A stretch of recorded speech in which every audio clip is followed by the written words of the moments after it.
Assalamualaikum warahmatullahi wabarakatuh. Perkenalkan, nama saya Dari Samudra dengan NIM 122450102.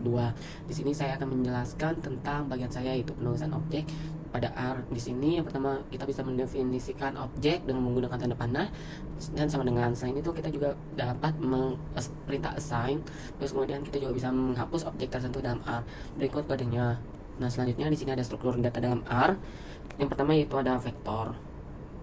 Nah, dalam R ini untuk membuat vektor kita itu seperti ini. Data 1 tanda panah C 12345. Untuk memanggil outputnya yaitu tinggal kita tulis saja data 1. Terus kemudian kita bikin lagi data 2. Ini kalau misalnya kita bikin string, terus kemudian kita kalau mau manggil kita langsung data 2.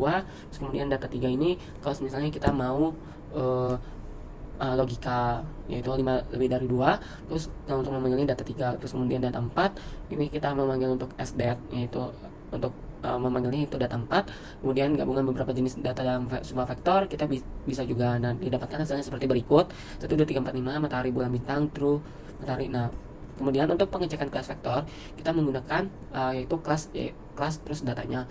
Misalnya kita untuk mengecek nama kelas data pertama yaitu cek 1, tanda panah kelas data 1.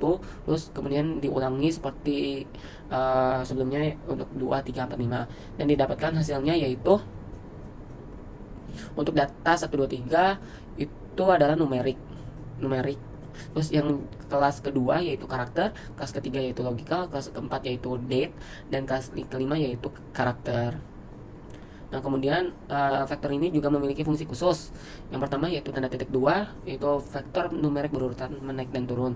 Ini kita bisa memanggil atau membuat vektor, misalnya di sini y sama dengan 1.210, yang dimana nanti outputnya akan 1 2 3 4 5 6 sampai angka 10. Kemudian di sini ada vektor numerik berurutan dengan increment berbeda atau dengan beberapa kasus tertentu, di mana X sama dengan sequence from 0 to min 20 by min 2. Maka untuk outputnya akan seperti ini: 0, min 2, min 4, min 6, min 8, min 10,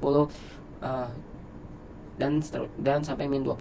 Selanjutnya untuk membuat urutan dari 1 hingga 10 dengan 5 elemen, kita dapat menggunakan R sama dengan sec 1 10 length 5.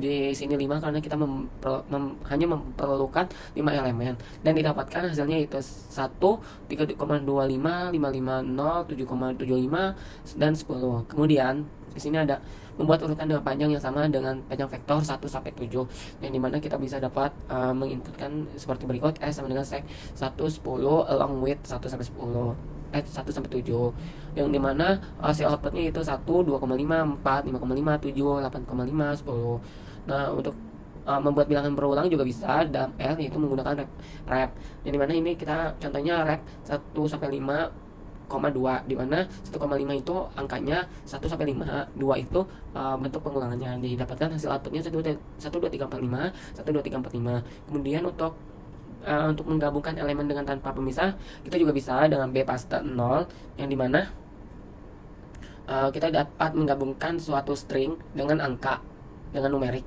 Nah, di sini kita contohnya stringnya itu A dan numeriknya 1 sampai 4, dan dia didapatkan hasil outputnya yaitu A1, A2, A3, A4. Kemudian untuk menggabungkan string A dengan angka 1 hingga menggunakan pemisah yaitu dengan C pasta, ini outputnya sama, namun ini ditambahkan dengan pemisah saja. Kemudian matriks kurang lebih sama kayak vektor, namun untuk membuat matriks kita bisa langsung nggak pakai C itu. Jadi kita bisa langsung Y sama dengan 1 sampai 12, dan didapatkan hasil outputnya yaitu 1 sampai 12. Kemudian dim Y C ini untuk melihat dimensi dari matriks tersebut. Terus kemudian ini untuk membuat dimensi. Terus kemudian untuk ya matriksnya X1, misalnya matriks data Y sama dengan n row 4, yang dimana kita bakal mendapatkan suatu kolom yaitu 3 dan baris yaitu 4, dan row baris 3 dan kolom 4. Selanjutnya kita juga bisa menggabungkan matriks dengan R-bind dan C-bind. Nah, perbedaannya dari R-bind dan C-bind ini, kalau C-bind dia menggabungkan dua matriks ke bagian kolom.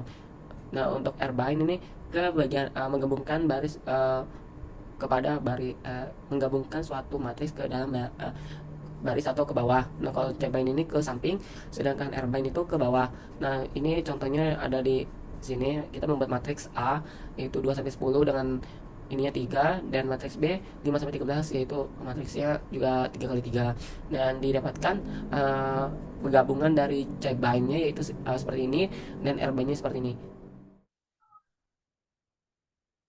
Kenalkan, nama saya Syalaisya Andini Putriansya dengan ujung NIM 111. Di sini saya akan menjelaskan struktur data array, faktor, list, dan juga data frame.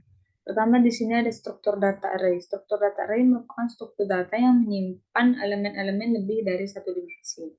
Oke, pertama-tama kita akan membuat array 3 dimensi. Di sini menggunakan fungsi array, kemudian di dalam array ini kita buat datanya itu berupa angka 1 sampai 24 dengan dimensi. Di sini ada 3 dimensi, yaitu 4, 3, 2. 4 ini menyatakan baris, 3 itu menyatakan kolom, dan 2 ini menyatakan lapisannya. Jadi ketika dipanggil, di sini akan memunculkan matriks 4 kali 3 sebanyak 2 lapisan. Oke. Kemudian untuk mengakses elemen dalam array, kita dapat menggunakan kurung siku di sini. Contohnya saja kita ingin mengakses elemen di baris kedua, kolom ketiga, lapisan 1, yaitu baris kedua, kolom ketiga, lapisan 1, yaitu 10. Di sini kita tuliskan saja di sini eh, nama array-nya yaitu myArray, kemudian barisnya itu 2, kolomnya 3, dan lapisannya 1. Lalu di sini akan menampilkan 10. Untuk mengubah dimensi array, kita dapat menggunakan fungsi dim di sini. Dim, kemudian nama array yang ingin diubah dimensinya, kemudian kita masukkan dimensi barunya. Di sini kita coba dimensi barunya itu matriks 2 kali 6 dengan 2 lapisan. Di sini berarti ada 2 baris, 6 kolom, dan ada 2 lapisan. Kemudian operasi dalam array. Di sini yang pertama ada penjumlahan. Kita dapat menggunakan fungsi sum. Di sini akan menampilkan jumlah dari nilai-nilai yang ada di dalam array, yaitu sebanyak penjumlahannya hasilnya itu 300. Kemudian rata-ratanya kita dapat menggunakan fungsi mean. Di sini didapat rata-rata nilai yang ada dalam myArray itu ada 12,5. Kemudian kita dapat mengakses seluruh baris ke-1 dan kolom kedua pada semua lapisan. Kita dapat tuliskan yaitu baris ke-1, di sini 1, lalu kolom kedua. Di sini kosong ini berarti kita ingin mengakses dari semua lapisan itu baris ke-1 dan kolom kedua. Nah, di sini hasilnya 3 dan 15. Sini, baris pertama, kolom kedua, lapisan 1. Baris pertama, kolom kedua, lapisan 2, yaitu 3 dan 15. Kemudian di sini ada faktor. Faktor merupakan struktur data yang menyimpan data kategorikal. Pertama-tama kita buat dulu sebuah vektor karakter di sini, di mana kita menyimpannya dalam variabel char vektor yang berisi merah, biru, hijau, biru, merah. Lalu kita dapat mengonversi vektor tersebut menjadi sebuah faktor menggunakan fungsi faktor di sini. Faktor sama objek yang ingin diubah, yaitu char vektor. Nah, ini dia udah menjadi sebuah faktor. Kemudian untuk mengakses level dari faktor, kita dapat menggunakan fungsi levels. Di sini menandakan kalau color faktor di sini levelnya itu ada 3, yaitu biru, hijau, dan merah. Kemudian kita juga dapat membuat faktor ordinal atau faktor yang memiliki tingkatan. Contohnya saja yaitu education. Di sini kita buat faktor yang isinya itu SMA, S1, S2, S1, SMA. Dengan level urutannya itu yaitu SMA ke S1, S2, S2 dengan order true di sini artinya di sini berarti merupakan sebuah faktor tingkatan atau SMA itu SMA ke S2 itu berarti semakin tinggi yang S2 itu. Di sini SMA lebih kecil daripada S1, S1 lebih kecil daripada S2. Kemudian kita juga dapat mengubah level dari suatu faktor menggunakan di sini fungsi level. Kemudian masukkan objek yang ingin diubah levelnya. Kemudian di sini level barunya. Kemudian di sini mengubah faktor menjadi sebuah vektor karakter. Kita dapat menggunakan fungsi as karakter. Dia akan menjadi sebuah karakter lagi. Sebuah vektor kembali. Kemudian kita di sini ingin membuat data frame dengan variabel kategorika. Kita dapat menggunakan fungsi data.frame. Di sini berisi objek pertamanya itu respon yang berisi vektor itu nilai 1 sampai 5, kemudian objek kedua bernama treatment yaitu sebuah faktor A B A B A B A B A. Ini kita dapat lihat ini adalah data frame-nya.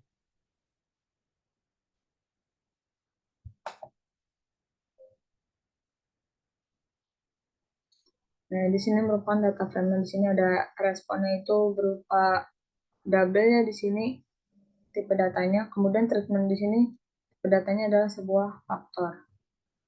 Kemudian terakhir ada struktur data list. Struktur data list merupakan struktur data yang dapat menyimpan berbagai macam objek dalam satu wadah. Di sini ya, lihat saja di sini kita ingin membuat sebuah list. Di sini menggunakan fungsi list. Kemudian dalam list ini terdapat berbagai objek. Di sini ada numbers yang merupakan datanya itu integer ya di sini. Kemudian letters merupakan di sini karakter. Matrix data sebuah matrix. Lalu di sini nested list yang sebuah list. Berarti di sini ada list bersarang di dalam list ini ya. Itu kita panggil saja hasilnya. Nah, di sini tuh menyatakan kalau list ini memiliki 4 elemen atau 4 objek, di mana 4 objek itu ada numbers, letters, matrix data, dan nested list. Yang nested list ini list yang bersarang di sini ada A dan B. Kemudian kita dapat mengakses sebuah list nih, berdasarkan namanya. Kita dapat tuliskan list dolar. Di sini elemen yang ingin diambil di dalam list tersebut. Kemudian mengakses elemen dengan indeks. Di sini list 2. Berarti di sini itu mengakses sebuah list yang berindeks 2 di sini yaitu headers. Kemudian di sini mengakses elemen dalam list yang dinyatakan sebagai list lain atau list bersarang. Kita dapat gunakan list dolar, habis itu elemen listnya. Kemudian di sini objek yang di dalam list bersarang tersebut yaitu A. Objek A ini 1. Jadi hasil yang ini adalah 1, 2, 3, 4, A, B, C, dan 1. Kita juga dapat menambahkan elemen baru di dalam list. Dengan cara pertama sini tuliskan nama list yang sudah ada. Tadi yang sudah kita buat itu tadi namanya list. Kemudian dolar di sini elemen atau elemen baru yang ingin ditambahkan dalam list atau nama barunya.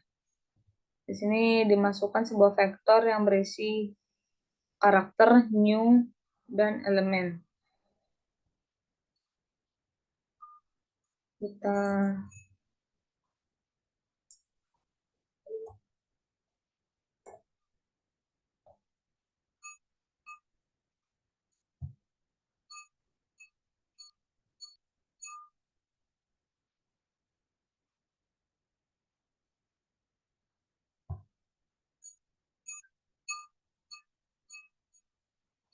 Nah, di sini merupakan list barunya. Kemudian pas kita panggil list di sini, jadi ada 5 elemen. Yang pertama number, letter, matrix data, nested list, dan juga elemen barunya yaitu new element. Kemudian untuk menghapus elemen menghapus elemen dalam list, kita dapat di sini menuliskan 0. Jadi saat dipanggil, dia telah hilang. Kemudian untuk mengubah elemen, kita dapat langsung saja di sini tuliskan nama list yang ingin diganti, elemen yang ingin diganti sini letters, dengan elemen penggantinya, elemen barunya di sini mau diganti menjadi X, Y, Z. Kita dipanggil, maka sudah tergantikan menjadi ABC telah terganti menjadi X, Y, Z. Di sini kita dapat juga membuat data frame dari list. Pertama kita buat list di sini ada berisi ID dan value.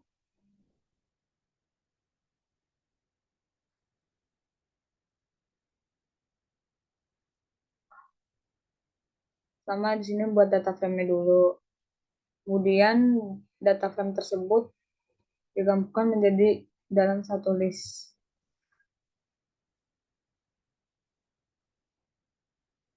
Di sini digabungkannya berdasarkan baris menggunakan fungsi rgen di sini. Nah, ini hasilnya. Kemudian terakhir ada struktur data frame atau struktur data yang menyimpan data tabular. Untuk membuat data frame kita dapat menuliskan fungsi atau menggunakan fungsi data.frame. Ini di dalam data frame yang bernama data, kita ingin mengisi dengan objek ID yaitu angka 1 sampai 5. Lalu nama di sini berisi Alice, Bob, Charlie, David, dan Eva. Kemudian umurnya berisi angka juga, terus skornya juga merupakan angka. Lalu kita dapat memunculkan data frame-nya dengan memanggil atau menuliskan objeknya.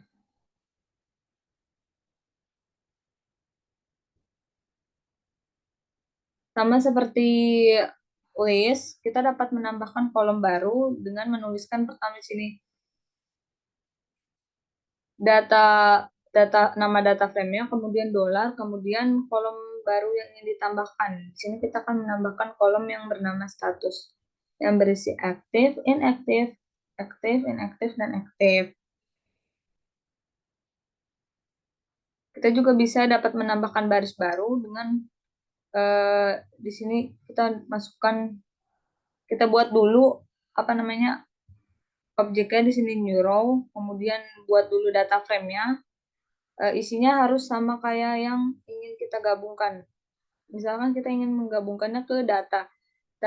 Data tadi itu isinya itu ID, nama, age, dan score. Berarti data barunya itu new row-nya itu kita juga harus memiliki nama kolom yang sama juga. Itu ID, name, age, dan score. Kemudian status yang baru tadi ditambahkan. Kita gabungkan di sini berdasarkan kolom, gabungin data frame data dengan new row. Maka di sini sudah bertambah, di sini ada baris baru dan juga kolom baru di sini status. Kemudian kita juga dapat mengimpor data dari file Excel. Kita di sini menggunakan package bernama read Excel. Kemudian kita gunakan fungsi read Excel, kemudian di sini di dalam sini merupakan path atau alamat dokumen yang ingin dibaca atau diimpor. Kemudian di sini ada juga cara untuk mengekspor data frame ke file CSV. Kita dapat menggunakan fungsi write.csv. Di sini kemudian nama data yang ingin diekspor ke file CSV. Kemudian di sini ada alamat yang ingin disimpan, alamat file yang ingin disimpan.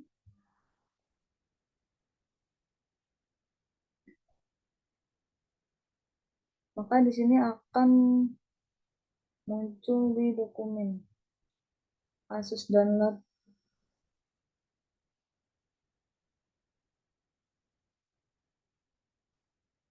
dia akan muncul di file Explorer kita dengan alamat di download ini. Terima kasih.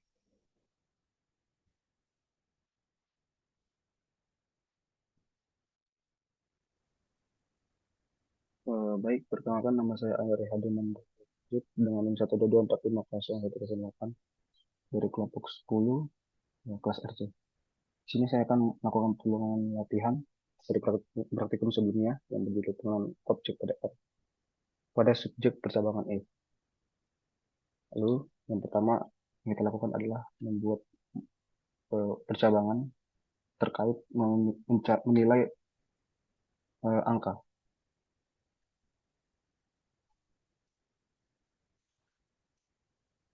Kita input X-nya sama dengan 10, kemudian kita buat percabangannya. Jika X lebih dari 0, maka akan mencetak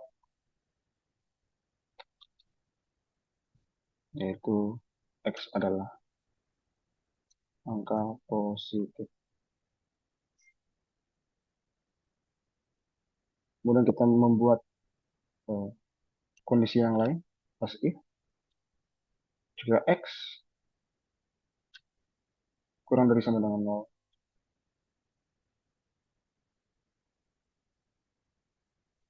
maka akan mencetak X adalah angka negatif.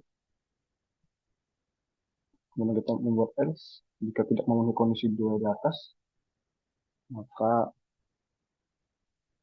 akan mencetak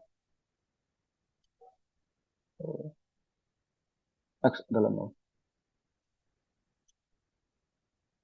Ya, running. Ya, output yang dihasilkan adalah X adalah angka positif dikarenakan input X yang kita hasilkan, yang kita berikan adalah 10. Jadi karena 10 itu lebih dari 0, maka akan mencetak X adalah angka positif. Selanjutnya kita akan membuat percabangan terkait menilai kondisi boolean. Kita input suatu kondisi, objek is raining, itu adalah true. Kalau kita buat percabangannya is raining, akan mencetak bahwa payung. Kemudian jika tidak, maka akan mencetak tidak perlu bawa payung. Kita running. Nah, output yang dihasilkan adalah bawa payung karena objek is raining yang diberikan itu true, jadi kondisinya sedang hujan gitu. Selanjutnya kita akan membuat percabangan terkait menggunakan kondisi kompleks. Kita berikan objek age, foto umur, bernilai 25. Lalu ada objek lagi has ID, itu kondisinya true. Jadi yang atas ini, age ini, tipe datanya integer, yang bawah adalah boolean, bersifat biner. Kemudian kita buat percabangannya, if age lebih dari sama dengan 18 dan SID, maka akan mencetak Anda dapat membeli rokok. Jadi di sini kondisinya validasi umur gitu. Kemudian membuat kondisi yang baru, as if jika age-nya kurang dari sama dengan 18, maka akan mencetak itu Anda terlalu muda untuk membeli rokok. Kemudian jika tidak keduanya, maka akan mencetak, Anda perlu menunjukkan ID atau KTP semacamnya. Lalu kita jalankan. Ya, output yang dihasilkan adalah Anda dapat memilih rokok. Karena edge yang diinput adalah 25, itu lebih dari 18, dan has ID true. Jadi memiliki ID. Oke, lanjut. Kita akan membuat percabangan terkait pernyataan if dalam fungsi. Kita akan cek edge. Di sini menggunakan function edge yang kita buat if cabangan if age lebih dari 18, maka akan mengembalikan nilai dewasa. Kemudian jika tidak, maka akan mengembalikan belum dewasa. Kita jalankan. Belum. Kita akan membuat pernyataan print. Kita akan mengecek kondisi di atas, algoritma di atas. Check edge 20. Kita buat lagi print check underscore edge itu 16. Jadi ada dua perbedaan. Kita cek. Kita lihat teman-teman. Ya, terlihat bahwa pengecekan yang pertama di umur 20 itu menandakan sudah dewasa karena lebih dari 18. Kemudian yang kedua ini menandakan belum dewasa karena umur 16 itu di bawah 18. Jadi belum dewasa gitu, dalam kondisi di atas. Kemudian terakhir kita akan menggunakan if else untuk vektor. Kita mengimport objek numbers, kita masukkan dalam himpunan 5, 12, 7, 19. Kemudian kita buat result if else numbers lebih dari 10, ya,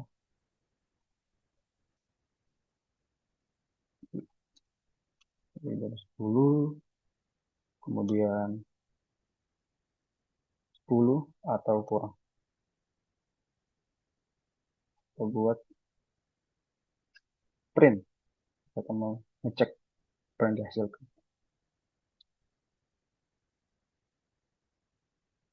Ya, yang dihasilkan adalah 10 atau kurang, lebih dari 10, 10 atau kurang dari 10. Jadi ini mengecek kondisi dari numbers 5, 17, 7, 9. Jadi karena 5 itu kurang dari 10, maka kondisi yang didapatkan adalah 10 atau kurang. Kemudian kita lanjut lagi ke angka 12, karena 12 lebih dari 10, maka yang output yang dihasilkan lebih dari 10. Kemudian 7 berlaku juga sama seperti 5, 10 atau kurang. Kemudian 19 juga sama dengan 12, lebih dari 10. Baik, sekian dari presentasi pengulangan yang boleh saya berikan. Kurang lebih mohon maaf. Terima kasih.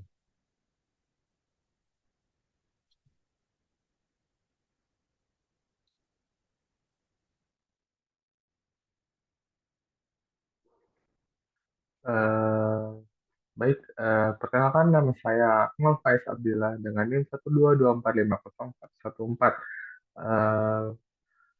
Selanjutnya saya akan menjelaskan bagian perulangan for. For adalah perulangan yang dilakukan ketika kita sudah tahu ingin dilakukan pengulangan berapa kali. Uh, Selanjutnya adalah iterasi melalui vektor. Di sini kita menggunakan perulangan for untuk iterasi melalui elemen-elemen dalam vektor numbers. Variable number secara otomatis mengambil setiap elemen dalam vektor pada setiap iterasi. Pada iterasi pertama, number akan bernilai 1. Kemudian iterasi berikutnya bernilai 2, 3, 4, sehingga 5. Pada setiap langkah, kita menggunakan fungsi print untuk menampilkan nilai number. Hasilnya akan mencetak angka 1 hingga 5, satu per satu di layar. Selanjutnya adalah pada contoh ini, kita melakukan iterasi melalui indeks dari vektor names. Fungsi along names menghasilkan urutan angka dari 1 hingga panjang vektor name, yaitu 3. Pada setiap iterasi, I berisi indeks dari elemen yang sedang diakses. Di dalam loop, kita menggabungkan teks indeks dengan nilai I dan nama yang terkait pada indeks tersebut, names I. Misalnya, pada iterasi pertama, I bernilai 1. Bernilai 1. Sehingga kita akan men-tag indeks 1, name Alice. Kemudian lanjut ke indeks 2, name Bob, dan seterusnya indeks 3, name Charlie. Selanjutnya adalah di sini kita menggunakan for untuk menghitung total dari elemen-elemen vektor numbers. Pada setiap kita memulai dengan variabel total yang diset ke 0. Pada setiap iterasi, nilai number diambil dari vektor, lalu ditambahkan ke variabel total. Contohnya pada iterasi pertama, total ditambah dengan 5 hingga menjadi 5. Pada iterasi kedua, total ditambah dengan 10 hingga total menjadi 15. Dan seterusnya hingga ke elemen terakhir, yaitu 20. Dan hasil akhir yang dicetak adalah 50. Selanjutnya, pada perulangan while. Perulangan while adalah perulangan yang dilakukan ketika kita masih belum tahu perulangan ingin dilakukan berapa kali.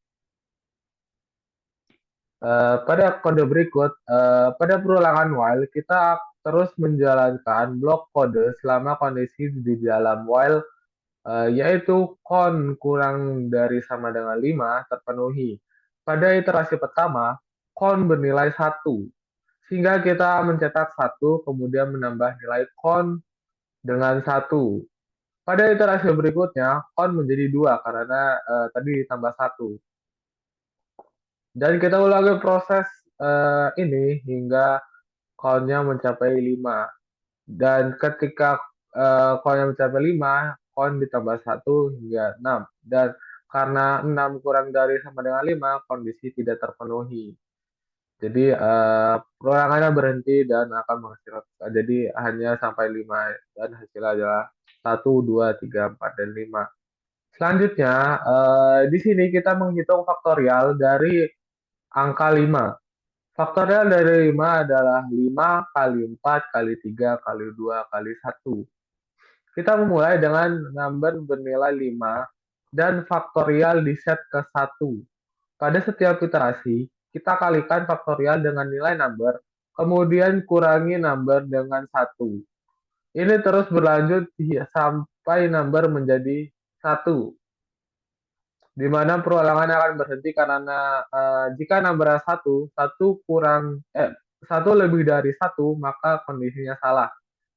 Dan perulangannya akan berhenti. Hasil akhir adalah faktorial 5, yaitu 120. Yang kemudian ditampilkan menggunakan perintah print. Selanjutnya adalah ini adalah contoh sederhana perulangan while yang memastikan kita menghindari loop tak terbatas. Loop tak terbatas adalah loop yang kondisinya selalu benar dan tidak pernah salah. Kondisi counter 5 kondisi counter kurang dari sama dengan 5 ini menjaga agar perulangan tidak berjalan terus-menerus. Nah, setiap Dan juga setiap kali loop dijalankan nilai counter bertambah satu. Ya, bertambah satu ini biar nanti kalau biar kondisinya tuh berubah terus sehingga nanti jika mencapai kondisi tertentu akan salah. Setelah counter mencapai 6, kondisi while menjadi salah dan perulangan berhenti. Jadi nanti ini perulangan sudah berhenti dan akan menghasilkan 1, 2, 3, 4, dan 5. Selanjutnya di sini kita akan menggunakan perintah break untuk keluar dari loop lebih awal.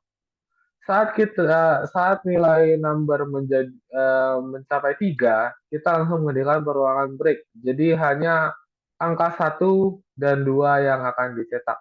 Setelah mencapai 3, perulangan langsung berhenti dan tidak melanjutkan ke angka berikutnya karena memenuhi kondisi if yang di dalamnya adalah fungsi break, pada perintah break. Jadi berhenti di 3. Jadi yang ditampilkan adalah hanya 1 dan 2. Selanjutnya adalah pada kode berikut, kita menggunakan perintah next untuk melewati iterasi ketika number adalah bilangan genap. Number modulo 2 digunakan untuk memeriksa apakah number habis dibagi 2 atau yang artinya adalah genap. Jika number genap, kita akan melewati perintah print dan melanjutkan ke iterasi berikutnya tanpa mencetak angka tersebut. Jadi hanya bilangan ganjil yang akan dicetak, yaitu 1, 3, dan 5.